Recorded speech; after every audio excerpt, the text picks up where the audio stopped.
జీవితంలో ఎప్పుడూ కూడా సమృద్ధికరమైనటువంటి ఒక స్థితిని దేవుడు కలుగజేస్తూ ఉంటున్నాడు. గొర్రెలకు జీవము కలుగుటకును అది సమృద్ధిగా కలుగుటకును నేను వచ్చితనని మీతో నిశ్చయముగా చెప్పుచూ ఉన్నాను అంటున్నాను. సంపూర్ణమైనటువంటి సమృద్ధి, అది ఆధ్యాత్మికమైనటువంటి సమృద్ధి.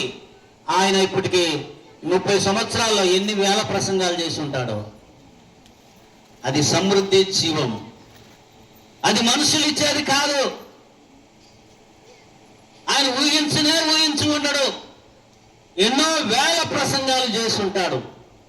ఆయన ఊహకి అందనటువంటి ప్రసంగాలని దేవుడు సమృద్ధిగా ఆయనకి ఇచ్చినటువంటి ఆస్తి.